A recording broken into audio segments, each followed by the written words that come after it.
Welcome back to the decider here between Cloud9 and Counter Logic Gaming. Best of 3, the first match of the summer split. Both these teams powering to be probably top 3 in North America here. And it comes down to this one. No subs. Raze getting the entire series here over Impact. So Cloud9 clearly relying on him for a lot of their pressure. Yeah, I mean, it definitely is where some of them kind of talked about the team was looking to move, but still a little bit surprising for fans not to see him, pop in ever. This is deciding game number 3, though. Super exciting game number 2. If you guys missed it, tons of team fighting, lots of really interesting engages.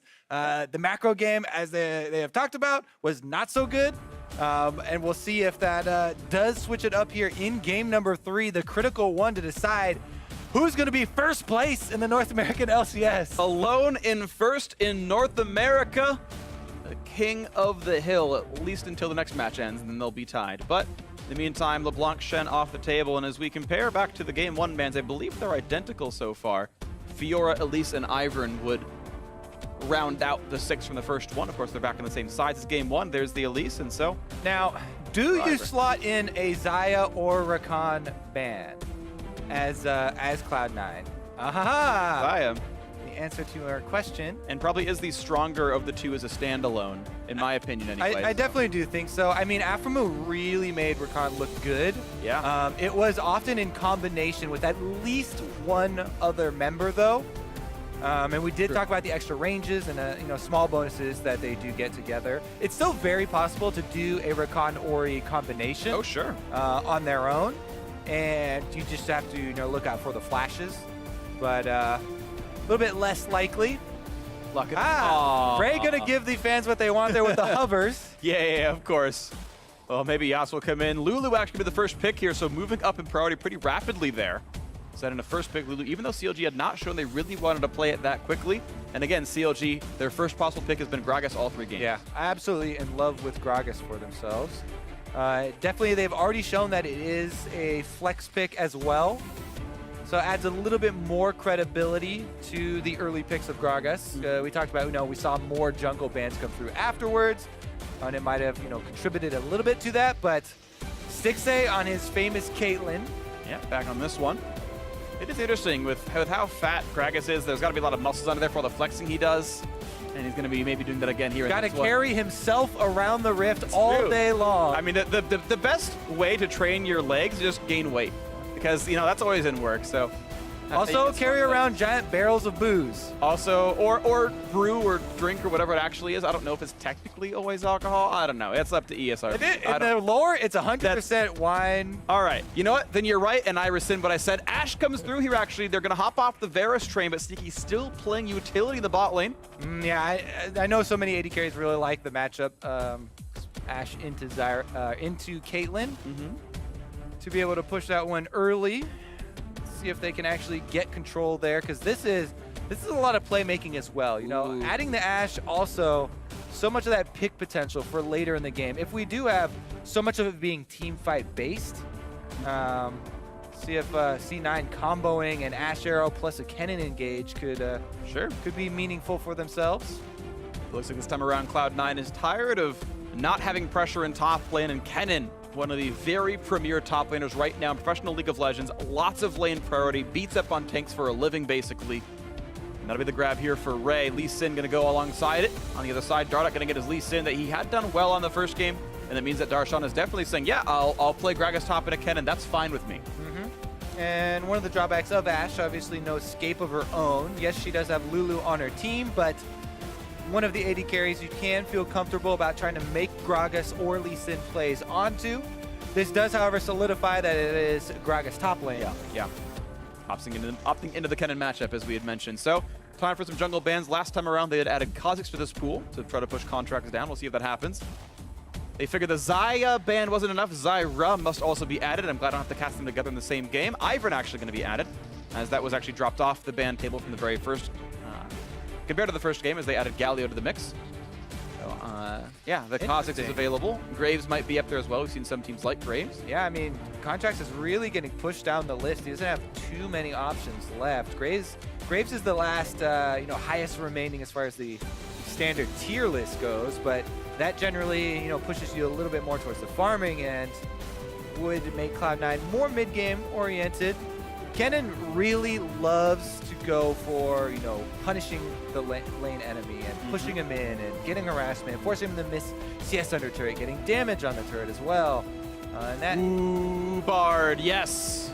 Aphromo looking for multiple highlight games for himself. His Bard in the past has been incredibly critical. Bard also got really big buffs, honestly, in preseason. Huge damage buffs with the way that meeps work now. Yeah, basically, the damage stack's about the same, but you're getting the slows, you're getting the cone AoEs, you're getting more meeps that are recharging faster. It is very easy to get incredibly powerful meeps out there. I've seen plenty of games where Bard is top 3 damage on the team, and it's amongst all the other damage dealers. If he plays well, it's going to be great. The Kazakhs will come through for Contract. And I like this one more than the Graves option for Contracts, because you can go a bit more offensive. And people are always like, oh, you know, Kazakhs is so risky. He doesn't bring CC for the early ganks, but the damage cannot be underestimated. Isolation does apply early on, and it can be very scary in the early 2v1s, especially.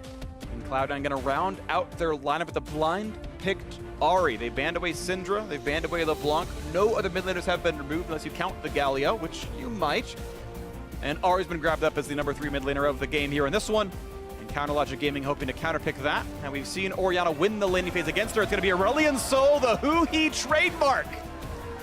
See if they can make this one happen. So much mobility and long-range potential from the CLG lineup. Obviously, Hoo-Hee's Aurelion Sol is known worldwide. Yeah. But you can also set these plays up very easily with a Bard ultimate. You know, even if they could see him coming, then you don't have any time to get out. And then the possibilities of Gragas and Lee Sin playmaking, like I said, can be very unreliable and do require, you know, some very good execution to actually pull them off well. So no, the potential here for the CLG team they've drafted is pretty high. It is going to require large execution, though. Meanwhile, Cloud9, they don't have any tanks on their team. Nobody even resembling semi-tank on the team. They will rely on their crowd control and their Lulu defenses as well to pull off any sort of skirmishes for themselves. I think they are very well set up for skirmishes, though. Okay. I'm out of see. We will see how the Cloud9 skirmishing goes, or how well the playmaking of CLG Gaming can withstand this. Aurelion Sol for Hoo-Hee, again, the trademark in Bard's Aphromoo, or Aphromu's Bard, whichever way you want to put it there. But certainly one they know about very well. I feel like Bard plays you and you're along for the ride. The champion has got him out of its own sometimes. It's going to be a fun one to watch for the decider here. The battle for first place and last place essentially on the line here. It's the first one of the split, and honestly, 2 amazing teams. Crowd ready to cheer on their favorite squads. Nice Tibbers plush there alongside the Cloud9 fans. The signs weren't held up long enough to read them. Sorry, guys, but it's time for Game 3 as Cloud9 look to close it out, or CLG Gaming look to complete the reverse sweep in a BO3 fashion here as Cloud9 takes on CLG Gaming in Game 3. Oh, baby, we get to see Ray, one of the most highly acclaimed, you know, 1v1 top laners in a matchup where Kennen is one of the most banned top laners, simply of how oppressive he is in lane. So I'm very, very good to see how Ray is actually going to be able to utilize this champion if he can get the early punish down.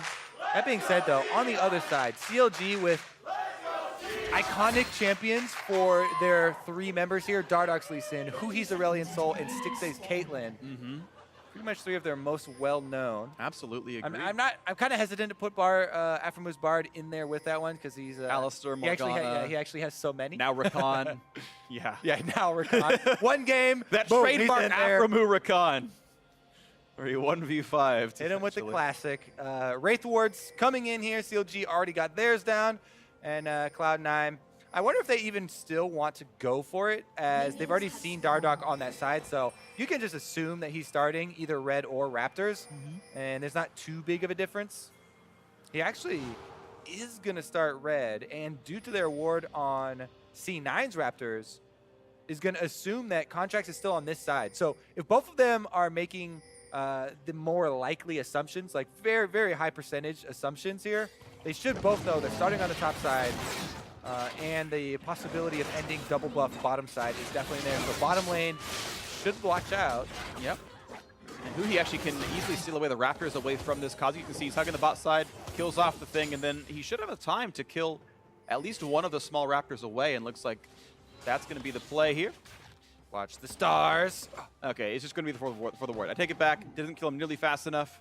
I guess they've gotten a lot more health over the last few patches, and I haven't seen Aurelion so much since then. Classic Freak troll. Classic Freak, still bad at every call I've made so far this cast, but he will at least track when Contracts gets down there. And there's a stun. Dodges the charm. Sick trade out of Huhi.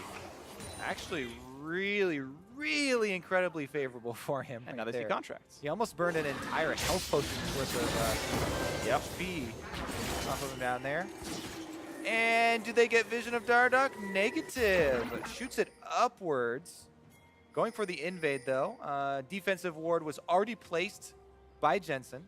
Trying to fight him on the red, and there's not much to do. It's just Contracts repeatedly being pushed out of his jungle. After ignited, though, running around out of health pretty rapidly. The heal's already been used. One more attack would kill him off, and he's going to self-heal and not get much more. Sneaky did not go for the chase.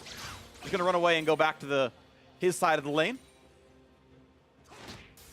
All right. Impressive trade right there. And I actually really like the exchange. Smoothie's Ignite for Aframu's flash as well as the heal coming out. So that bottom lane that we're talking about, wanting to be fairly careful here, is going to have to stay with that strategy. Dardoch now going to be down in levels, though, to Contracts on their Kha'Zix because he spent so much time trying to force this invade and force these plays on Contracts' side. This Kha'Zix getting ahead in levels could be very big. We mentioned the isolation damage.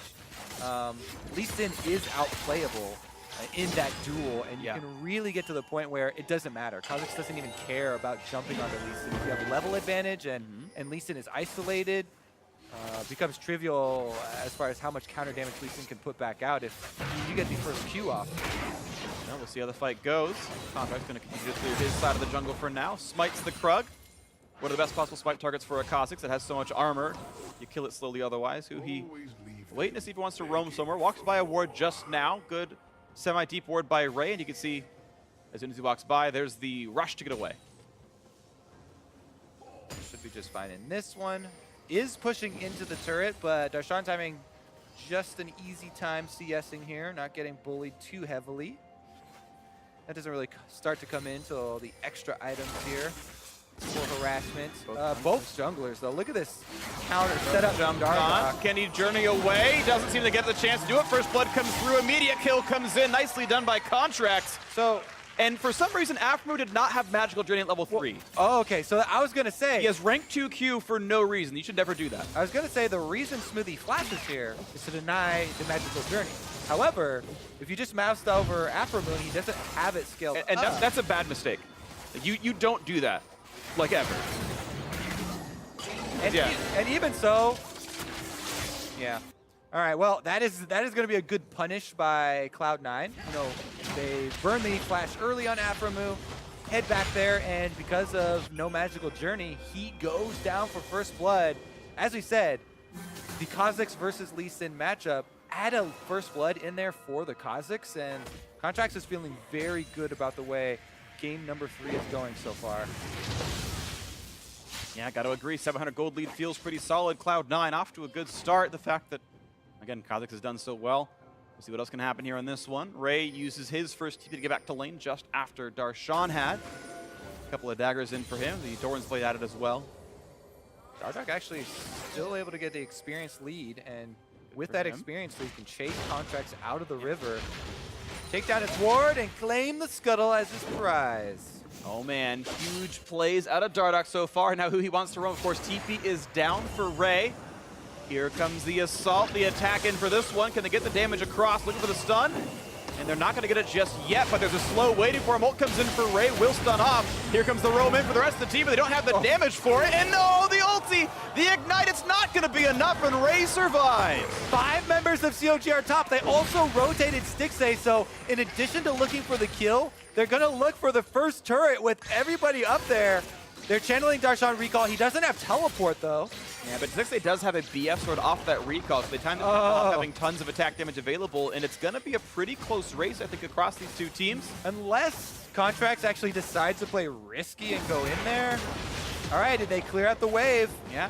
He saved 2 turret shots there with the W, and it's going to be Cloud9 who just with the standard laning members get first turret gold. They got the gank off of first blood. They got the first turret as well. This is Cloud9 with, for the first time this series, a great early game. Yeah, CLG actually incredibly behind after that failed 5-man play topside. They lose out on not only getting that kill with everyone, but also the first turret gold going over.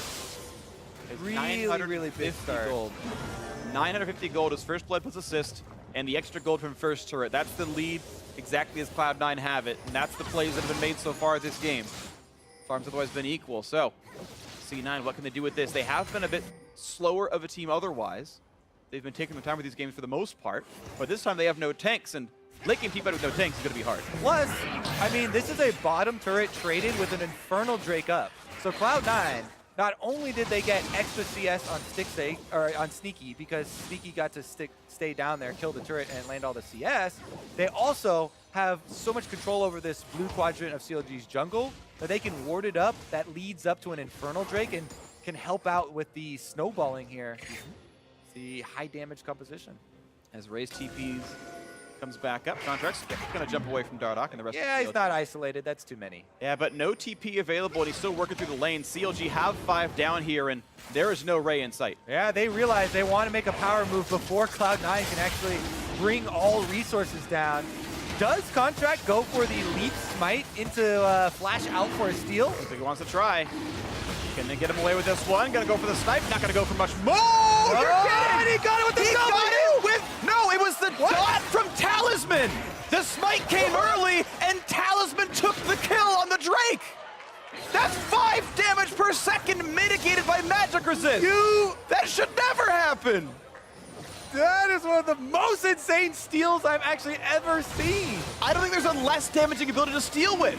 This W hits early, look! Oh my God, damage per second! It actually insta-dies off the smite because it's only like 2 health and ticks immediately after. That is so tilting for CLG, and Contract's like, oh, I missed, guys. Wait, why do we have a Drake now? God. Oh, Dardoch is gonna be so tilted after that. Holy moly. They did everything to chase him off too. Had 5 members on it, pulled the dragon out. They didn't explosive cask him, which I thought they were gonna do is cask him to get him away, but wow. Well, never say never. I think that is actually the lowest damage ability that's ever stolen a major objective. Because 5 damage is what stole it. Yeah, that's... Ooh. All right, well, Cloud9 are winning this game by a lot, and let's see what they can do with it. As Contracts goes into the jungle, we wait and recover from everything else. 22 minion lead for Sneaky, 11 for Jensen. Ray is behind on Darshan. That is one thing that CLG have, but Gragas being ahead is not exactly a game-winning champion. But again, I still want to point out that, like, no tanks late game can be a scary teamfight sort of proposition. Yeah, it can be, I guess. You're not buying it. I've been wrong before this series, so I trust you on this one. Cloud9, oh my goodness.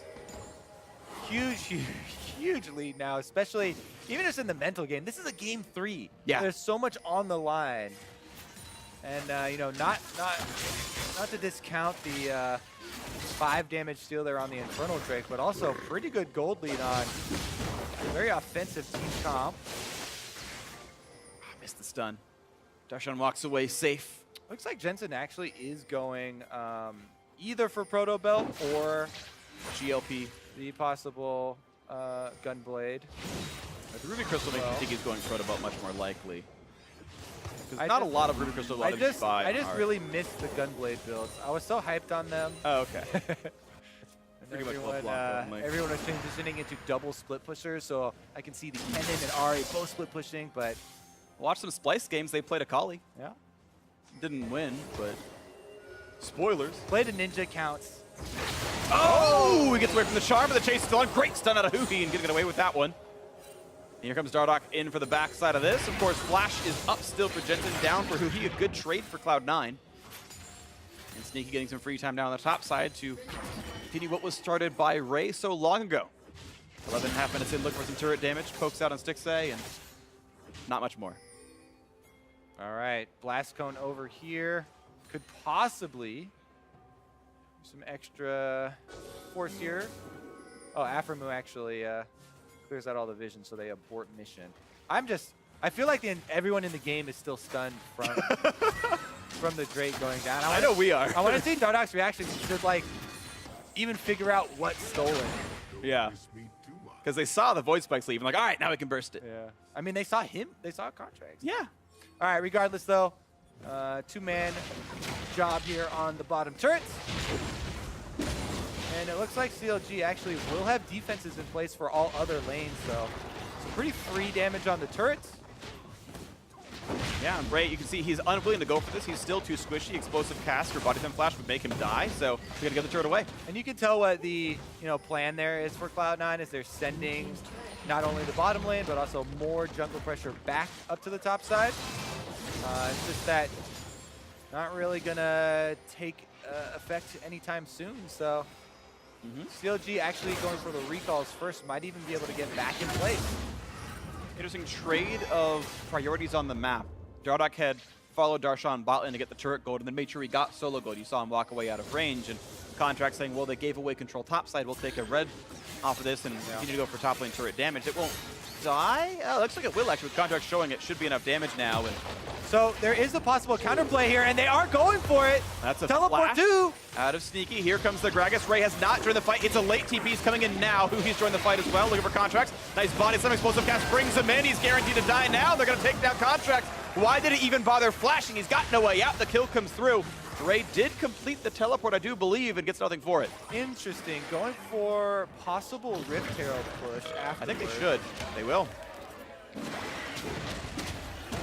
And that's going to be really big. Oh, they're contesting, though. Stun is in. Jensen gets some damage. Here comes Ray. He gets stunned at the Scuttle Crab. The jungle is working against Cloud9, but Ray stays alive here on this one, looking for a bit more. Body slam blocked off by the Scuttle, and Sneaky takes the last hit on the Scuttle Crab himself. Running away from the Bard, and from a big stun at a Who, he's looking for more damage. They're going to take one down thanks to Ray, and another one comes back, though, as Sneaky loses his life. Who he wants a bit more to chase, but won't find any champions. That fight actually did go positive to Cloud9. They got Darshan for Sneaky, and Dardoch had died earlier. Yeah, and they stopped the Rift Herald there, so they do have to give up their blue buff, but Rift Herald is a big pushing tool that they could try and use to get back into the game. Now, Cloud9 just have to clear out some vision here around Ocean Drake. Take another look at the beginning here, because mention all these long-range abilities. The flash gets blown super early from 6A. I think Darshan does a good job of waiting around Contracts and instantly getting the interrupt there with the body slam, comboing it with the ultimates. As you said, Contracts wasn't getting out of that one, so also the flash going down is another bonus, but look how close they came to the stars hitting. The star just barely doesn't hit. That's hilarious. Jensen goes in, he lands a charm on the back for the extra kill there as well. Yep. And then Ray just barely lives. And yeah, he had walked by their would-be opponents, and this turns into almost nothing. They only get the one kill finally, and even as part of it, they killed off Darshan. It's funny, we talk about walking by those brushes and clearing them from pink wards. Have you ever cleared them for an Ahri and a Lulu that were just like, shh, let them go? It's like hiding under the tank, all those Battlefield 1 clips. Let it go over me, it's okay. Yeah, definitely a scary proposition with the amount of burst damage. And good patience from Cloud9 to let Huhi pass. Yeah. They could have tried to go for the solo kill, the 2v1 kill there onto Huhi, but the patience allows them to stop the Rift Herald, get the 2-for-1. Yeah, pretty happy about holding on to this advantage. 1,800 is the gold lead right now for Cloud9. They're up an Infernal Drake, down on Ocean. Still a better situation for Cloud9, of course. They are definitively winning in this one. Magical Trinity didn't catch the recall. Sneaky just barely got out with that one. That ward is not going anywhere, though. All right, that one's going to be dropped down. Afro gets one more to the CS tracker, and mid-turn actually being wave cleared well by Jensen, and he's playing his safety properly. Pretty much all these spells are up for CLG, and he's like, that's fine. I'm going to wave clear 1v3, and he gets to. All right, I'm still waiting for the transition of Cloud9 into the split push. Kennen has the Blade of the Rune King completed now. Ray's teleport is pretty much dead on synced with Darshan's after that last little skirmish. Yeah. So that shouldn't be an issue, but it's constant plays around these wards in mid lane. They continue to look for. they've already actually seen Contracts get into position because there's a ward at Raptors, the pink ward in the Pixel Bush that is about to go down. See how it goes. Contracts takes that one down. Still some time to go into the Drake, but they'll get Rift Herald in the meantime. Or sorry, Rift Scuttle. I misspeak there. Still fighting for ward control, and 3 minutes till Baron spawns, which still means 2.5 minutes to fight for the Rift Herald if they still want to try for it. And honestly, CLG Gaming have complete control over mid and top lane right now. And the fact that Dardoch can solo this, I feel like they just should grab it because they can. Yeah, I mean, Cloud9 are definitely showing that they're respecting or they're scared of the Bard ultimate into the Aurelion Soul Roam. Like the long-range potential is definitely there. But, you know, C9 do have their own tools of Ash Arrow as well. And looks like the Rift Herald's going to go over to CLG. All right. Timer on this one, so they don't have too long to hold on before they go for a big push. Here we go. First Rift Herald of the North American LCS. And summer split. Insta-summoned here by Dardoch. That turret is dead. 100% that turret dies. Quote me. All right, here we go. One for the books, Freak. Yay! I got one right. All right, turret falls down, and C9's like, yeah, okay, good enough for you, and they're going to take that one out. It's dead. It gets one minion. It didn't even get a minion. It got just the turret. But hey, CLG getting the gold back close, 1,000 apart now. Rift Herald did its mission. Died for the cause. Did. And it seems like Game 3, the trepidation we're seeing from both teams is starting to set in, as both of them have so many options for going for picks, and all the outer turrets, except for CLG's mid one, are now down. So, and hey, Afro has tried. He's forced a flash from Sneaky. He missed it by a quarter second against the recall. Those have been, I believe, the only two ults so far I've seen from that Bard. Now going to look for maybe a play and doesn't want to face into two. Contract's nice sweep. He's going to get rid of that ward that Afro just put down. He knows that the Bard was right on that side of the map, of course. Ray still split pushing. He has yet to really get himself a minion lead over Darshan. Darshan was up 30 a little while ago, maybe 8-10 minutes ago into this game when they had done the lane swaps from before. Ray has not been hugely impactful otherwise so far in this game on a normally lane dominant champion, and that hasn't turned into much just yet. CLG has brought the game back within 1K, and to be honest, off of how good the early game looked for Cloud9, right, the early Infernal Drake steal, the first Flood, the first turret, this game is much closer than maybe the early game would have suggested. All right, a little bit of a camping here for CLG inside the red quadrant jungle of Cloud9. If they leave vision down as well, you know, any sort of deep vision, when you're talking about this much pick potential, really can mean the difference between one of those 4-man pickoffs and an Ash Arrow to the face. You see those arrows can land right now. Haven't seen Sneaky shoot many of them. Haven't seen many hit either. It's still a tight game, and it's always interesting trying to shot call in games like this where it's just been passive for a while. It's like, well, what's the first move we make? I guess we start maybe warding around Baron. You have to like just invent where the play comes in because you're just kind of passively wave clearing against one another. And you have to start creating. Oh, that's a force flash. Nicely done. He arrows it right as he went for the wave clear. They find the ult of Sneaky. Can he find the stun, though? The Q's going to go through the minion. Yes, they get the stun. The trap's there as well. The Sneaky still half HP. Gets away, flashes, but he might still go down. The explosive cast comes in much too late from Darshan to get them that kill. Sneaky gets away. Even with Darshan flanking, Dardoch never takes that Q in onto Stixxay. Darshan is there, full tank, Gragas, ready to start this team fight off, and he does not take the Q in. Maybe some really risk-averse, as we said, Game 3 kind of cold feet. A little bit. Dardoch was probably the death leader of this series so far. Even in the win, he's been picked up a lot on the Gragas, and I feel like he said, okay, I'm playing a bit too far forward. Maybe I should be bit more tempered, and that was not the time to learn that lesson. I feel like the communication should have been there. It's a Lee Sin with flash. He goes in, that is a dead Ashe. Yeah. And Gragas is there in the middle to tank as well, but they do still get Ocean Drake number 2. And CLG. Sorry, go ahead. Okay, so yeah, CLG, apologies for that one, have definitely been good at playing around the Ocean Drakes and taking one fight and just closing the game out with the regen. Here comes the dive out of the mid lane, forces the flash out of Huhi, though. No snipe out of contracts. Sometimes after a play like that where you don't take a Q in, then the next play you rush it a little bit. So it's always interesting to watch. You know, when he's able to actually jump in. Again, the 5-man squad grouping up, and again, For it, Darshan! Slam flash, explosive cast in. They found Sneak with a kill. Already comes through. They picked off Dardock, and the trade does come in. Snixie got the auto attack 1-for-1, and the trade better for CLG. Actually, another really good flank from Darshan. He gets right back onto the summonerless Ashe, gets him under turret. Meanwhile, Cloud9 get their counter kill on Dardock. Flash still available. Aurelion Sol is on the way bot lane, and so it's going to be Ray running away from that one. Darshan also coming. Yeah, Darshan already used Flash, so Ray should feel just fine. No ultimate as well. Not much here. So the game remains 1,000 apart. 2-0 on the heavily slowing Huhi Aurelion Sol. Riley's just now completed. Definitely going to be a threat in the team fights. And for all intents and purposes, all that action in mid lane was basically, you know, nothing. Oh, here we go, though. Solo onto Stixxay is going to stop with a ward. Bart misses his Q. Doesn't really matter, though, and Contracts walks away with it. Yeah, that pretty much all came to nothing there. There was no extra vision placed. Nobody setting up, you know, for the future here. 1 kill traded across for 1 kill. And we return to who is going to land the pick first. Ashe Arrow cooldown's coming right back up. Bard ultimate is already available. Yeah, and it really is. It's off of when the team decides we're going to manufacture a play.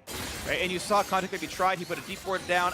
There's a Bard near me. We can't go for the solo kill. I'll back up for now. But at any given time, you can see that Tempered Fate. You can see that Ashe, the Enchanter Crystal come out. The opportunities are always there. And the players are playing defensively enough to not be caught by them just yet.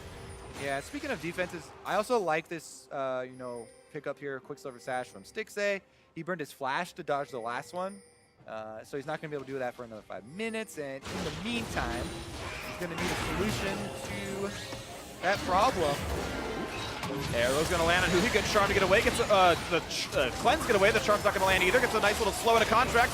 Low HP on the Rex side. Wild Growth compensates for that one pretty cleanly. And Darshan's TP means not much, but now they've got Ray. Now on the wrong side of that fight was a lone 1v5. Gets caught out. Tempered Fate does not quite land on a sneaky. They haste the Whimsy, keeps him alive. Smoothie has to flash away from explosive cast, so more summoners lost. Does he go for the play? Yes, he does. The flash to run away, and the ward have to get out. Safeguard to his teammate, Dardock now, and Darshan both very low. Contact wants to slow, going to be takes down Stixxay, goes for the fight, can't quite kill it just yet, but Jensen is one skill away from killing him off. Doesn't quite land both halves of the Q, but he was nearly going to have that one there. And out they go, just the 1-for-0, the kill on Ray. The mid lane 10-man mob squads here, just over and over for this. And Ray was the odd man out this time around. Yeah. He went all in when the rest of Cloud9 were trying to disengage after Contracts got chunked so heavily. But Ray commits here onto the backside. A lot of ultimates were used to try and take down Contracts, but then Afro move, Ray's target, big ultimate, but not a huge amount of damage behind it. And since Darshan's on the front line, the rest of Cloud9 are not able to turn around. Good flash there from Smoothie at the end, so that he doesn't get picked, but... Ooh, magical journey over the wall means CLG going to try for a Baron rush here. Now by standing in the backside, they can be stunned, but there's no vision. Jensen's right next to him, and they don't know it. CLG gonna get this one with no contest at all. What a great sneak out of CLG. Suddenly, oh no, Contrast can see them. They've got Nightmare. He's gonna go for this body slam. Darshan tries to by the time. The kickback as well, and this time CLG secures it. It took them 3 opens, but they got him away with it. Contracts no steal. CLG with the Baron sneak. Oh my God, he just got punched out 3 times. Contracts tries to might, not able to get inside, and these games have been mid-fight after mid-fight after mid-fight, then slip in a sneaky Baron. And that was nice. Now we'll get some pushing here from CLG. They need to reset after that recall, go back for the purchases, and look to use this Baron buff to actually tip the scales as far as the gold is concerned, because these games have been so incredibly close. And they really have been. CLG still down in gold, but you expect a team like this to really make the most of it. They've got the permanent regen like it's the old Baron buff, and they've got all the minion wave buffs as well. Jensen just going to play for wave clear now. And to play so far up as well, they've got some more control to make it safe. All right, number 1, air ball on the ultimate. Okay, so it's only 2. He belly slaps him out first, though. Then the great kick there from Dardock. Finish it! Double rejected. Good calling there, Freak. Finish the objective, and they do get out afterwards. All right, so it is going to be mid and bottom lane, the 2 lanes pushing here for the Baron. Unfortunately for CLG, it is a 3rd Ocean Drake, which does not add too much beyond the first two for themselves, but they should take it anyways. See what can happen on this one. It looks like it's C9 now trying to defend their jungle, but CLG, the more powerful team right now. And the wards are going to die. Into the bot lane they go. It's already been set up thanks to Darshan. Split pushing on the Gragas. Ray is pushing down the mid lane once again here, try and get the wave pushed up, but he's going to need to come back to try and defend an inhibitor turret. Inhibitor turret goes down, and that is a wide open doorway. Oh, they caught contact with it. Sneaky got alive because he has flash. The knockback is there. That is a clean one, a free one. That's the pick up there. Charmin is done, and a kill on a Dardak. He's gone. Darshan a bit low as well, down to 1k HP, but it does prevent Ray the is turret circling falling. around for a flank. He does not have flash, and he's seen on a ward, though. Health bar's a bit low. Half HP, double ocean kicks in. CLG now regenning, and 6A life stealing up with the Doran's Blade. They have to make their decision. They're going to continue pushing here. Ray does have the outside track. Ultimate available for Pookie and Stixay, but that's it for CLG. Still going to get the 4v4, one hit. Stixay takes it down. The turret has fallen. CLG have cracked into the base, but it's going to be it for them. Contracts respawning in 7 seconds means CLG going to recall. Not going to recall yet. Want to grab the dragon first. Free objective. Oh! They're still gonna recall. I didn't say when. 2. I'm still right. Technically. 10 points to Gryffindor. No, Hufflepuff. Wait, whichever. I don't care. It doesn't matter. You're definitely a Hufflepuff. I am definitely a Hufflepuff. That is true. There we go. The Ocean Drake falls. CLG triple Ocean. Oh, they tagged Ray, and he's got the Rylai slow on top of it. Oh, charm and nothing. All right. All right, they are going to buy some time for Ray to get out, but whew, again, counter punches here from CLG. They use the Baron to get 1 turret and a 3rd Ocean Drake. Actually, 2 turrets, because the inhibitor turret did end up going down as well. Take another look at the start, because there's the obvious kill here on the contracts, but then look at the counter from Jensen. Great charm. Immediately in the ult charm, point blank onto Dardak to be able to get that counter kill. And that, he just pulled that one out of thin air. Yeah. That was very big in stopping the Baron push. Yeah, honestly, when Cloud9 are doing well, it is off of Jensen. We were talking earlier about this. You were giving him a lot of credit for the finals run. Everyone remembers the Game 5 Echo death, but honestly, you're right. Jensen had been so good with C9, and plays like this, he has been doing very well so far this series. His Syndra almost won them Game 2, but right now it is CLG playing better as a team. And actually, another negative Baron power play, 1,400 gold, and the Baron gives you 1,500. Checks out. Yep. All right, are they going to hip turret? Are they going to fight over the control ward? There's still a lot of straggling members of Cloud9, so defense definitely -- priority here. Stixay is fully operational on the Caitlyn now, though, with crit multipliers ready. Mercurial, not Mercurial yet, just quick to the stash, ready to take out either the Ashtar or the Charm effect. And out they go. Gonna have to journey back down to the bot side. Ray has been pushing this, so now he's got They could try and get his numbered teleport days. out, Will he maybe. TP? Will he recall? He's gonna TP. He will get out from this one. And what? Ooh, and he guessed wrong, actually. 50-50 of actually stopping him in his tracks there. What an easy summoner spell advantage. What in the Ooh, world? the solo kill. He's dead. He's just gone. Suddenly, they went back to the mid lane, and Sneaky just forgot that there were opponents on the map right there. Takes him out real quick. Great stun and ult from Huhi. Thunder forced to run now. Gonna jump the wall, and still the snipe is coming. Maybe they can get the rest of the damage here. Contract does have to leap, though. Out he goes. All right, let's see what they can do with the man advantage here. CLG taking over blue quadrants.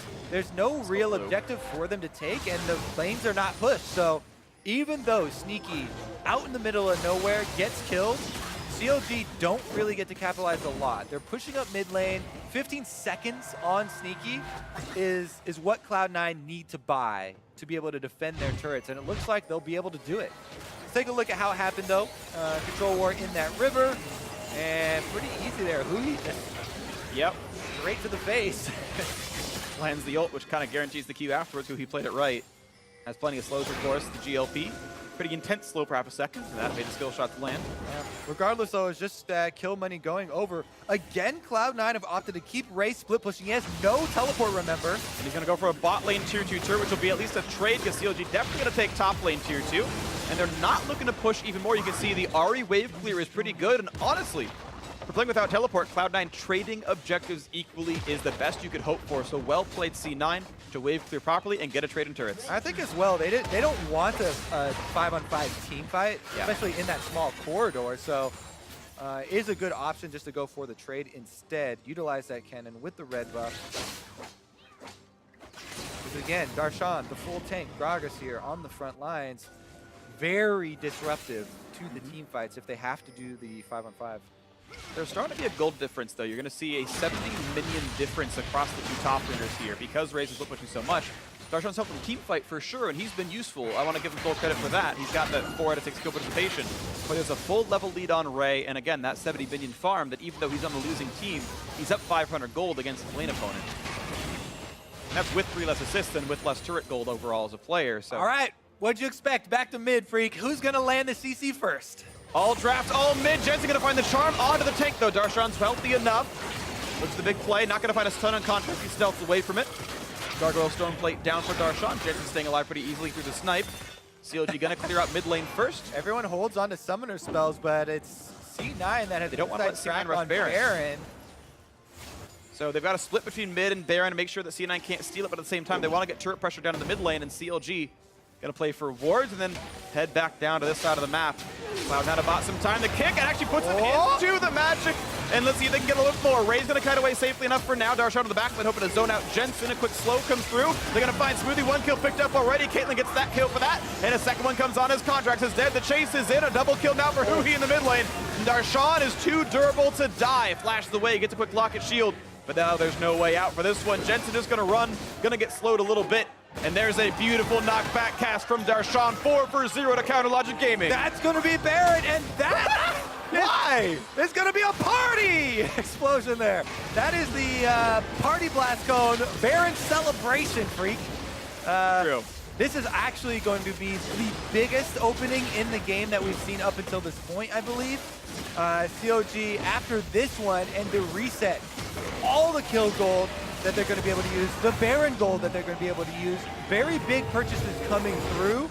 And Stixxay is an absolute monster here now on the Caitlyn. Look at the big zone that they can complete here. We talked about Cloud9 comp, no tank. They're pretty even on gold. So CLG just split them up. Bard ultimate in the middle, and then he's able to land the slows for all the follow-up damage here. And very, very big pickoffs for themselves. As we said, Darshan, full tank, able to just keep Jensen in tow. And now looking for more people to kill. Of course, the inhibitors have not been broken. The bot inhibitor, of course, is still turretless from the earlier siege of CLG. And they're going to grab all the non-combat Drakes.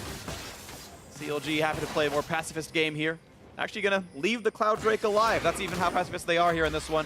Look for the mid lane. Stun's going to land. Stixxay's gone! Oh. That is a huge arrow, and Sneaky, who had died so much this game, finally creates an opening pick. Stixxay is down, and now Cloud9 going to go for broke. They've been losing all game, and maybe they can get something out of this one. 2 minions alive. Contracts to dive. Look at the kickback, though. The assassination is almost there. Ray is going to get picked off. Dardak makes it happen, and Tempered Fate finds Sneaky to temper Cloud9's expectations. They're going to find this slow. They're going to find this stun, and down he goes. A double kill for Darshan himself. It's 3 dead and a 4v5, and Cloud9 thought they had the opening, and CLG don't even need Stixxay at all. They're going to kill him off anyway. It's one opening here provided, and then a big punish by the opposite team. Couple mistakes coming through from both sides, and CLG come out ahead in the 1-for-3, technically, with Baron buff already having been acquired, allows them to push off of it. Not the most orthodox mid lane push there from CLG, but they are able to convert. And they're going to go for a little bit of mid-turret damage, but with the last of the range minions gone, the backdoor bonus will remain. And here we go. Giant Star. Huhi looking to bring him in, and he's going to find a bit of damage, and Jensen, the kill comes through for Dardak. Nicely played. He is gone. And the respawns come in, but will it be enough if the middle inhibitor turret will fall? The inhib itself may remain standing. Does CLG choose to keep fighting? The Caitlyn is not far behind. Stixxay will be there in 5 seconds, and that means okay. 4v4, but soon to be a 5v4. Contract still on the wings, hoping for poke.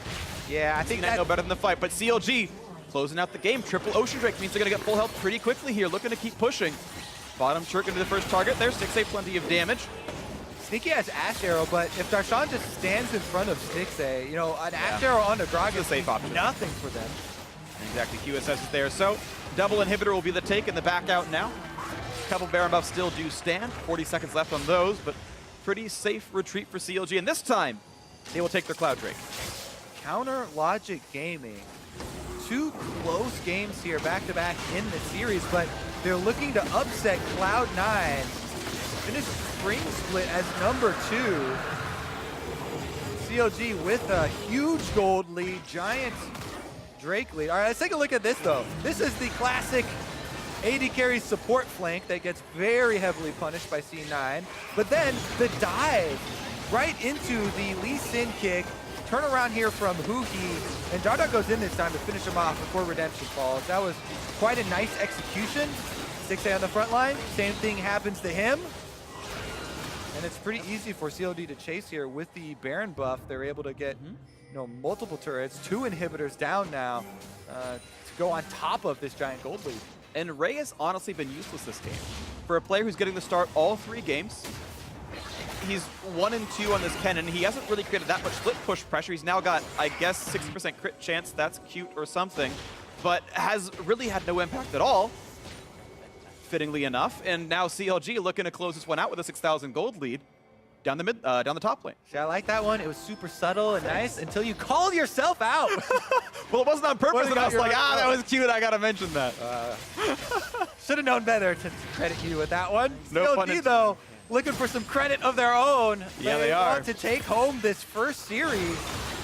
Ooh, good charm. That's damage. That's going to be an assassination. Almost get it with the Asher, but it's not going to stun the right target. Into the back line, a lot of damage on the contract. Jensen a half as well. Ray only knocked to the side. No good explosive cast here. The stun, though. Looking for Huhi. Can they get the kill? Not just quite, but the damage is almost there. Darshan flashing away, and Darda kicks one back to chase for contract. The stealth. He gets the kill, but it's a trade. Huhi takes him down with the stars. C9 are turning it around, but they can't chase because of the minions in their base on the Nexus turrets. And there we go, looking back into this one. Looking to find the kills. They know where the recall is from Ray. And actually, yes, minions are killing Nexus turrets right now inside the base. Counter Logic Gaming. They lost one. Looking for more down the mid lane. Again, the Ocean Drake region actually means a lot in situations like this. The turrets are falling. They are going to get wave cleared in time, though, and CLG may have to bide a bit more time. It's 4v4, and the minions are gone, so there's not a lot of inherent strength in this siege. Back to full health here for CLG. For the most part, no Ash Arrow available. Oh, explosive cask is though, and it's going to be Smoothie almost dropped down, but look at the charm, look at the play. It is Jensen picking up a kill on Afru in the bot side. Another follow through is there, and the shutdown comes in for Sneaky, and CLG did in fact overstay in the 4v4. Oh, C9 fighting here. 2 inhibitors down, backs against the wall, still able to come out with the picks on CLG and prolong this one, buy themselves some more time to work with. All right, around the corner, going for the bush play. Jensen, a critical charm once again. She stuns Uzi. Yeah, Sneaky was able to get his arrow off there. He's actually aiming for Dardoch to finish up the kill, but they'll take that opportunity to dish out the damage onto Huhi, get him low, extra confidence there to go in, and Contracts, even on the outside here, does finish off the kill right before going down. Whew. Even though C9 won the fight, I still don't like how Ray's playing. He got only Darshan with the entire ultimate. They're winning the fight. He's ready for the chase down. He even flashes, and he only catches a Gragas. And this Kennen has not convinced me. At that point, you're just trying to get somebody locked down to be able to grab one kill. I can see where you're going for here. You know, they need a big explosion to get back in this game. Yeah. Need to get multiple members. But if you're Cloud9, you take what opportunity you can get. That's fair. And they do buy themselves more time to look for a new opportunity. See if they can have it one happen. Ray, of course, still hard farming. He's going for some tank busting. His crit chance now going to add some armor pen as well. He's certainly going to have good auto attacks. He's basically got the reckless special there. Yeah.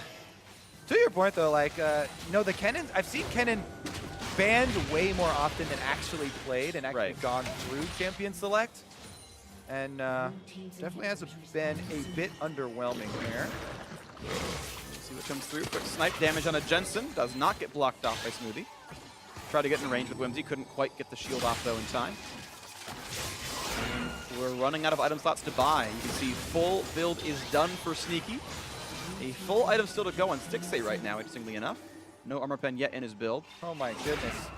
Darshan even gets a Warmogs and a Spirit Visage on top of these 3 Ocean Drakes. If he gets out of combat, he regenerates the full almost like instantly. It's like 2 seconds. Yeah. Here goes the Baron pressure though. High pressure situation. And they're not going to find anything just yet. Stun finds the tank charm as well, so the key PC's down for a few more seconds. Jensen really clutch movements there, able to keep himself from getting caught. And Ray used TP to get into this fight, looking for a play. Here gets a slow, cutting back to the bot side. They're not going to find the Q to land on him, but it's just playing for minion positioning right now. Mid lane is pushing in Cloud9's favor. More damage than a Darshan, down to half HP. 1800 on him, but watch the regen when it kicks in. He'll be back to full soon. Exactly. He just needs to get out of combat. He'll get Warm Oxygen Generation, empowered by Spirit Visage, plus the triple bounce break, and boop, boop, boop, back to full. I think the Fountain wouldn't heal him as fast as that. Darshan back to full HP, and that's after taking Asher earlier, so one important cooldown done and gone from Sneaky. Wave cleared, another snipe on a Jensen. And back they go. Resetting from square one, but this time no Ash Arrow available. Oh my goodness. All right, back to mid lane. Again, the same push, looking for the same picks. This and time on different sides. are actually pushing towards the inhibitor. They don't care about the Baron. You can't take it fast enough that they can won't win be the able to game. get the inhibitor first. That double open inhibs. These can both die. There is no backthrow bonus for inhibitors. These can fall rapidly. Ash Arrow comes up in about 5 seconds. CLG They're have ready to know for that. it. Darshan has to stand in front. Be taking 240 damage though from the volley poke, and CLG actually, the gold lead kind of stops mattering at this point pretty obviously, and they will not go for more. Whew. All right. There's still a control ward on the Baron for Cloud9, so they're not even scared about the Baron bait at the moment. Possibly the Elder Dragon, but that's about it. Mostly, it's which bush are CLG waiting in this time? And that one is the one new Still Baron. bush number 1. Yes. But it means that it's going to be a trade. Cloud9 resign themselves to the fate and say, okay, we will trade a 2-stack Elder Dragon for that Baron Nashor pickup. Baron probably is stronger, but it's the best that Cloud9 could have gotten, I think, with this choice. It's kind of the eventuality of this play. Now, CLG, looks like they are not going to go for the reset. They will rush to push right now. All right. Nope, just kidding. They're going to reset. They took a blue buff. Okay. Yeah, take a quick break. Go fill up your Koveve. And we'll still be here, playing around mid lane, looking at the same bush. I was going to say Kofifi was my take. I like the, discussion that we've had around the pronunciation of it as well. You're like, what could it possibly Coverage. mean with it? Koveve, Kofifi. Regardless, this is going to be determined by a 5-on-5 team fight. Elder Dragon versus Baron buff team. And, which carry is going to be able to escape the pick? And there's a 1-minute timer difference as well. You can look at the Baron buff timer, subtract 1 minute, that's Elder Dragon timer. So if CLG really wants to min-max the buffs, they wait till Baron's got 1 minute left and then say, okay, now we'll go. Since C9 actually have 1.5 Infernal Drakes with this, they might actually be the better teamfight team with the current global buffs on. It's arguable, I suppose, and CLG may actually choose to wait this out and go for broke and go for that one last fight win in a minute's time. I feel like there's so much riding on Afromu's Bard ultimate. Talk about team fighting. Yes, Elder Dragon buff is so good, but if you can actually even just burn key flashes on the backline before this team fight starts and gain flash advantage for your team before the 5-on-5, that can be so big because Hui provides permanent zoning, permanent AoE, large areas of slow, as long as the carries don't have their flashes, don't have their mobility. So, a good Bard ultimate can mean everything. They're going to start it off with the Giant Star. Oh, he cut it off early. I mean, it's really hard to keep up with it after that point. Oh, they get a little bit of a pick here on Sean jumps the wall. Cockroach actually smartly hugs the wall to not be pushed over so that he doesn't have to use an escape to get away in case CLG's waiting. I think it was actually intentional by Contracts to not be satcheled. That CLG can keep pushing down. Of course, Gragas infinite regen. Back to full HP, not even a problem. Lots of help on him, 4K and more. Contracts, less than infinite regen, though, on the Kha'Zix. Yep. As the Guardian Angel, an item that 6 got to buy because there are no tanks in the C9 roster. He doesn't have to build tank busting. He gets to buy a QSS and a Guardian Angel and still have arguably equal to more damage than Sneaky. Good point. And the name of the game is how are they going to be able to kill Stixxay, the big damage output, if Darshan's in front of him, if Huhi's running zoning. And a Knight's Vow from the Lee Sin as well to help give him even more tank stats. So Stixxay has some bonus damage reduction and he can even heal Dardoch. See how it goes. Down to the bot lane. Mid inhibitor's already gone. It's been CLG in the driver's seat for most of this end game. The early game went to C9, but the comeback has happened so far, and CLG looking for a bit more. No charm gonna land just yet. Here comes the second inhibitor attempt. Build's done for many of the champions. Many of the players here have nothing else to buy. Darshan still always standing right in front of Stixxay, the bodyguard, providing him cover to fire over, and that's 2 inhibitors down. CLG looking for the Nexus turret. And the minions are coming into range, but nice little dancing. You can see Ray kind of wants to make the minions not walk any farther forward, let the team wave through, and they have stopped that. So it's time for the next minion wave to spawn. And the next minion wave to spawn. Baron buff has time. It's time for the Ash Arrow to land, freak. Well, yeah, but he has to shoot it first. Right. Good comeback. All right. In the mid lane they go.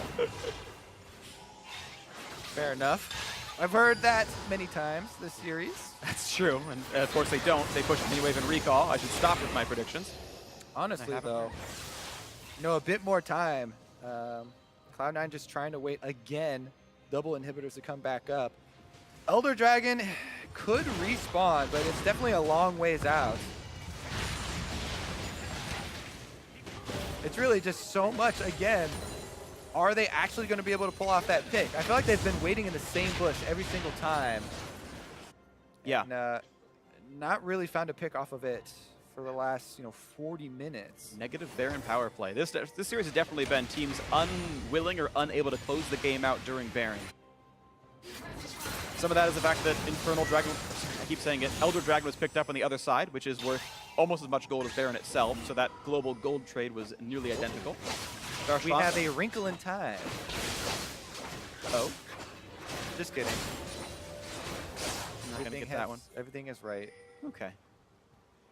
Ray out of things to buy. Contracts 1 slot left. Jensen almost done. Maybe Lichbane? I'm not sure the last one. All right, it looks like they're going for a play. Huhi's actually using his E over the wall right now. They want to see if they can pick off Ray. They're almost in range. He has flash. Only broke the Banshee's veil. Oh, it's going to slow. Ray has no way out anymore. He's going to flash and look for the knockup, look for the CC, but he doesn't have the damage, I don't think. He's going to keep trying to run. Actually, good damage onto Huhi, and Ray nearly takes him out in the 1v2. And actually, I'm not sure Darshan can win either. Ray creates so much pressure. Gonna stay for the heal, but now he's ignited by Aphromoo. He'll find some redemption as well, and the entire team is in, and Ray gets picked off for, I'm not sure he should have stayed for the redemption, but still nearly did win the fight. CLG now 5v4 for a minute. And as Ray gets up, the Baron is gonna spawn 10 seconds afterwards. He does have teleport, so he can immediately get there if CLG try and force something around the Baron. We'll see if they can do that just now. It's a fairly large crit here. Again, with the static shiv, as we said before in the last game with Stixxay. Here comes the TP. They're just trying to make sure they can make this happen. Darshan has the home guard buff. 5 versus 4. Double lines of super minions working their way towards the base. 30 seconds left on Ray, and CLG looking to move inside the base. This should be what they need. Huhi, the star boy, looking to bring it in. Not going to find anyone to stun, but does clear the minions away. 1 Nexus turret stands between Counter Logic Gaming and the first match win of the summer split here. 17 seconds on Ray. 15, they're going to go for it now. Nexus going to take a little bit of damage. 1 minion shows up. Stun's going to find the front line. Darshan's healthy enough, and Connor's forced back out. Guardian Angel pops. Can they kill him on the back half? They charm Stixxay, almost get him, but he has Guardian Angel. Anyway, the root is there. The kill comes through. Stixxay gets him with the trap. Sneaky force to flash away from Tempered Fate. Slowed down, stunned up, and the kill could come through shortly. One more attack would do, but he just barely kites away. Darshan almost dead. Give him 5 seconds to be back to full HP. Who even needs a teleport? Just drop out from the aggro. And instead, it's going to be the play for Baron instead. Not to close the game, but to grab something else in the map. And CLG going to grab that without a problem. All right, we're cresting the 50-minute mark here. C9 are actually moving outside the base. They should just take control of minions right now. There's no way they can contest that Baron. 30 seconds to the contracts respawn, and CLG would rather siege with a Baron buff than a 5v4. They will give contracts time to revive. All right, let's take another look here. Minion wave cleared out very quickly, but Darshan with a very good ultimate here on the Gragas. He's the one who ensures they pop this Guardian Angel and they get the kill on the contract. Dardark then goes very deep. He's still able to escape with his own Ward Hop though. And CLG don't lose anyone in that engage. And he In they go, CLG looking for one more attempt. Of course, mid inhib has respawned. The base is a bit harder to kill than last time. And again, the kills are 100% just about the opening in the game that you get afterwards. Gold from the kills doesn't matter at all to anyone. This is just about the 5v5 now. What summoners are left? Stixxay critically has none for CLG, but neither do Sneaky or Jensen on Cloud9. A little more poke comes through. Front line gonna walk in front here and look for a couple auto attacks. The threat of a volley slow into follow-up damage and follow-up CC a bit too much. You can see Stixxay playing very far back here.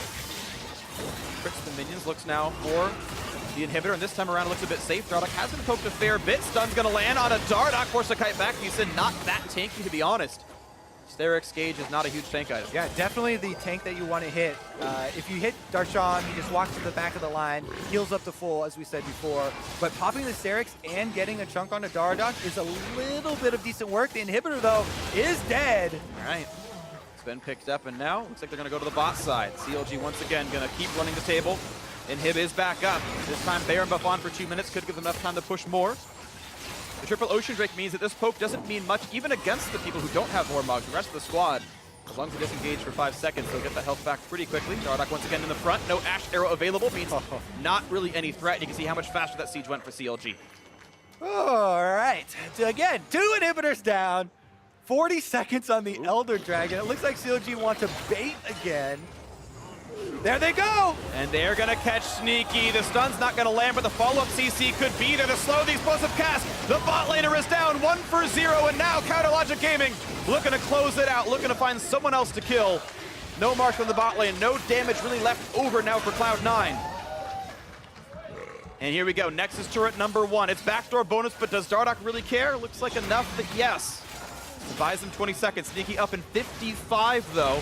And the mini wave coming in from the bot side soon. Mini wave in the mid lane here as well. Yeah, Cloud9 have to come up with something very creative here to be able to survive. Super minion buffed up by the Baron, and CLG are going for the Nexus turret. They're going for it. Stixxay chucked to half HP. Jensen tries to find the play. Not going to get it yet. Slowed down by Bard and picked off. Stixxay gets the kill. And that's going to be all she wrote. There shouldn't be a way back. The double kill as Contracts falls.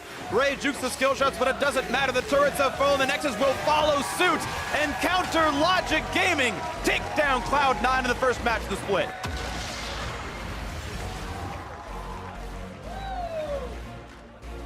Hugs to the newest member of CLG, Dardoch. Helps revitalize a squad who failed in the quarterfinals to FlyQuest. And this time around, they do their own reverse sweep, taking down Cloud9, one of the sweethearts of the split for sure. They were 1 game away from being the champions. Instead, they're defending runners-up, and CLG have taken them down. Dardoch so far undefeated in matches on CLG Gaming. CLG word association with the team so far this split is 100% playmaking. Yeah. They've definitely, had the ups and downs as far as objective control or even map movements, which are things that we used to associate with this team. But the playmaking is definitely there. They were able to team fight critically. And as you said, this is a very big upset. This is Cloud9 previously finishing number 2 in the split. CLG got knocked out very early in playoffs, instantly. And starting off their split here on the right foot. In spring split standings, as far as playoffs are concerned, this is 2 versus 5. And CLG is the 5. They got Dardoch in the roster. People said this is an upgrade. Maybe it's 2 versus 3 now. Most people saying CLG is the top 3 team. And getting this win means, okay, yes, they are a top 3 team. And maybe it's better than top 3, it's top 2. And that's, it's early stuff, but like, right? This is a team that probably should have been a really hard match for CLG, and it was, but to win it bodes so well for the roster move. Dardoch himself has said he's much happier on the team. The environment works very well. Certainly does look like thumbs up for CLG. Yeah, I mean, they definitely have more work to do, but this is the kind of opening that, people want to see with the team. Basically making the biggest trade of the offseason individually with trading out, Smithy for Dardoch and breaking up that roster that had been together for so long, the longest of the LCS. Yep. It's important to have, good things to show right when you start out. Does a lot for morale and does a lot for, team building and looking towards the future. Absolutely. I think they're very happy with opening up with a win versus C9. Sure, and opening up with a win. They closed out the game with 1 team fight. We got to replay that one to show you real quick, as it was the CLG game-ending team fight there. And the big thing was the fact that Afro ult just barely tagged Sneaky. Oof, yeah, they're able to get it. And we said, the Bard ultimate was going to be critical for CLG ending out the game. They got it on the summonerless Ashe, and from that point, Baron buff, and everyone just standing in front of Stixxay. It's Operation Keep Up Stixxay. If he's alive, we are out DPSing Cloud9. Especially if Ashe is dead right there. But what's interesting is actually in the damage numbers, Sneaky almost doubled Stixxay's damage on a more under fire champion, to be completely fair, and Huhi actually did way more than Stixxay as well. So Huhi, I think, quietly a killer. Huhi again, deathless game on Aurelion Soul. Hugely impactful. We keep talking about 10, highest KP, the highest zoning for team fights that he creates, the damage he's putting out, the roaming pressure. Definitely deserves his accolades. Yeah, all right, well played there by CLG Gaming. Now for more on that win, let's check in with Riv and CLG's newest member. Thank you very much, gentlemen. Great cast on the day. I am joined by CLG Dardoch after their victory over Cloud9 to start things off on the split. A pretty intense best of 3 to start things off. Kind of don't have to go through the whole game, but kind of walk me through the intensity. What was the communication to bring it back into CLG Gaming's favor? I guess we were just kind of talking about how to, or we were just playing around manipulating the mini waves when we had inhibitors down, but we didn't take into account that 80 Kennen could just, I guess, be a stand-in Ashe at the end of the game. He's just kind of killing us all. But yeah, we played well as a team and we won. And how was it coming over to CLG Gaming? Was it kind of plug and play for you? Did it take a bit, or was the communication right there with the team from the get-go? Well, we have a lot of vocal members, and we're an all English-speaking team, so there's no, language barrier we have to get over at the beginning of the split like other teams I've been on. So right from the get-go, it was like a lot of communication, and we were just kind of nitpicking good and bad communication out of that huge communication pool that we have. And coming into this season, previously you've kind of had this aura, this discussion of composure that would follow you around. How are you going to nip that in the butt? How are you going to keep Dardoch at a top level of play and continuing to win with CLG Gaming?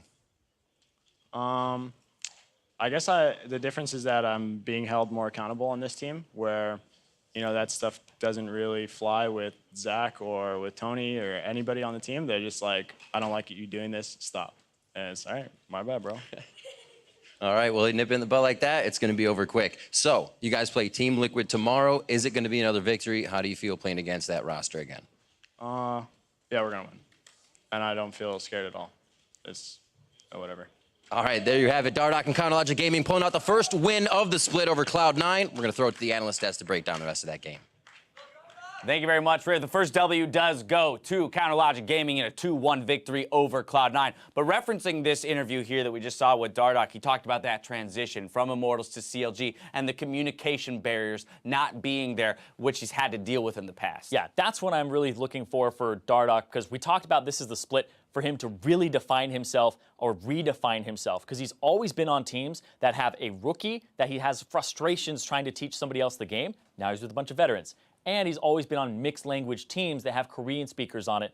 Now he's on an all English speaking team. There's no excuses for him. His play has to speak for itself. Today wasn't really his best day, but it did look a little more team-focused and team-centric than we had seen from the past for him. So I'm really excited to watch him going forward on CLG. And to that end, I mean, this game, especially here in Game 3, was incredibly back and forth, right? And so neither of these teams looked extraordinarily polished here on day 1, week 1 of the North American LCS. But as we dive into this third game and look at this CLG victory, I want to identify the strategic differences between the compositions and the win conditions that we can tie to each of them as we then see them play out throughout the game. So let's dive right into this. Help break it down for me. C9's comp, CLG's comp. All right, we'll start with C9. C9's a lot of pick potential here. The big part of this is they have Charm, and they also have gap closers, as well as a Lulu to stop engages or pick people, and the Ash Arrow to start things off. So you're looking at something that's like a 4-1 split push with the Kennen. But what happens for CLG Gaming is this is a tempo-based composition. They will use Bard portals and they will use Aurelion Soul to get across the map faster and out-rotate you. So they use tempo to their advantage, and they also have a tank against a tankless composition. So they want to have either fights that are in their favor in terms of numbers advantage by quickly rotating, or they want to just straight up 5v5 team fight this composition. And so I think the big thing here to watch out for is you want to split push as Kennen, But you can't do that against Aurelion Sol or Bard because you'll get caught out and you'll get picked off very quickly. We saw it towards the end where he could do that a little bit, but there were no objectives for them to capitalize on Cloud9's side. All right, it's a fun response to what would normally create a lot of map-wide pressure in a 4-1 split to say, we won't let you do that because one, we can collapse on you crazy fast, or two, we as 5 can always get to another lane faster than you and put pressure on a single objective. Yeah, and I love that this is really comfort for CLG. Dardox, Lee Sin, Aurelion Sol for Huhi. You also have Stixay's Caitlyn, which is one of his top 2 champions that he's known for. And then you have Afromu's Bard. This is just a great composition across the board for them that I think really helps CLG's style. And we've known them to be a team that loves to play the map. Now they can outplay the map with this tempo. And so here's where we get into the gameplay itself. We saw these two styles really clashing because CLG first to every objective, right? They were dictating the pace of the game, and Cloud9 forced to be reactive. We saw that right at 9 minutes. The Baron steal, or not Baron steal, the Dragon steal that comes through contracts. I mean, this is just a funny interaction, but once again, it's CLG starting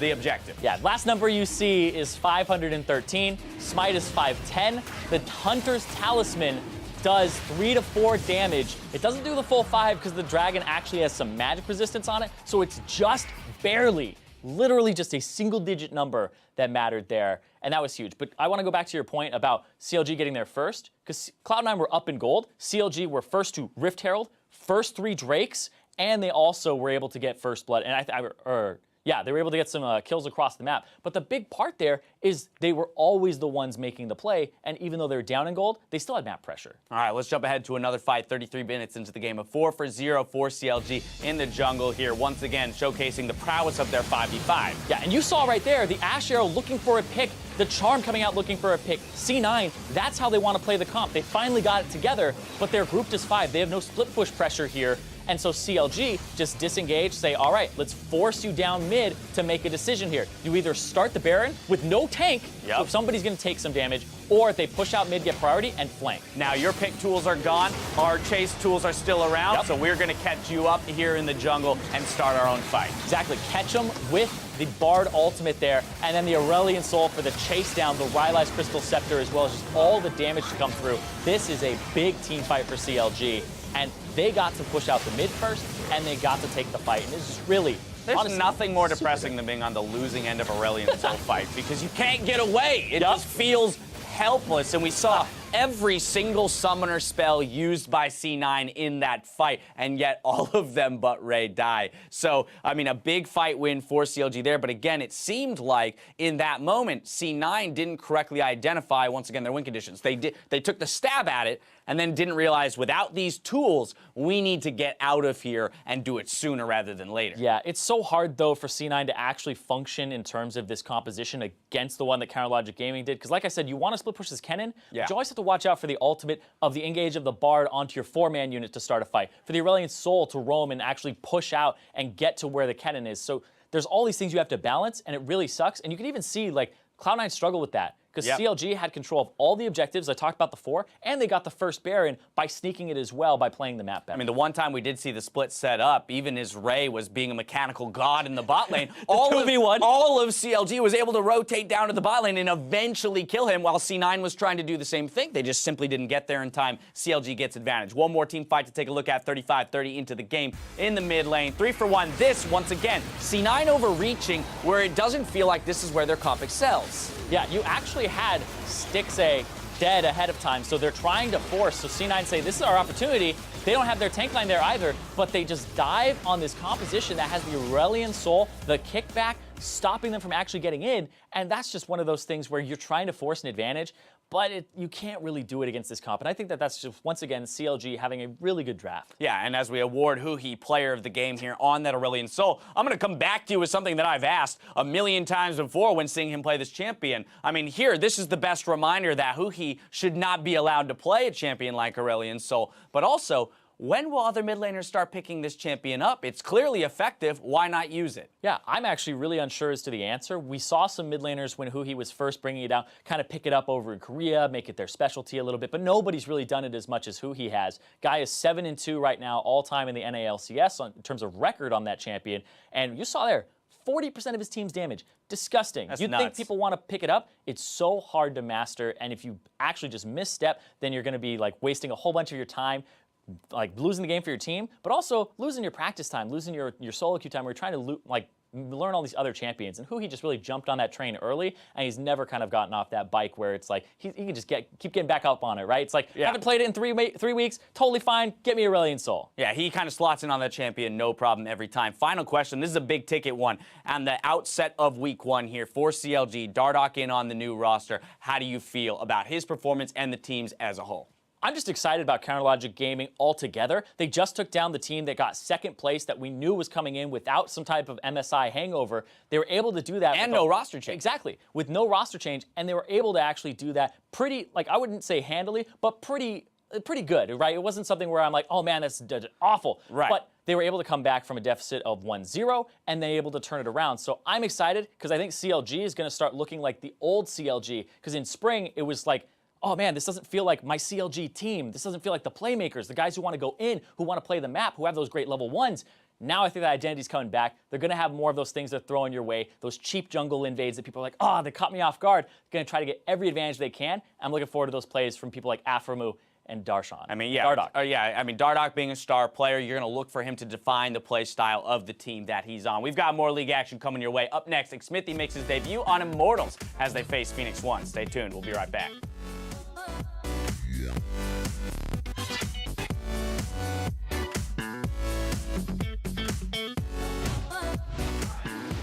Can they get him away with this one? Gonna go for the snipe, not gonna go for much more! You're kidding! He got it with the W! No, it was the dot from Talisman! The smite came early, and Talisman took the kill on the Drake! What a great sneak out of CLG. Suddenly, oh no, Contrast can see them. They've got nightmares. He's gonna go with this body slam. Darshan tries to another time. The kickback as well, and this time CLG secures it. Just go. Guys, up here. He's up. Okay. Careful. I portal now. We have no reason to die. He's gonna die. Let's do Brand. Oh yeah, boys. Let's Let's go. The follow-up CC could be there to slow the explosive cast. The bot laner is down 1-0, and now Counter Logic Gaming looking to close it out. And Counter Logic Gaming take down Cloud9 in the first match of the split.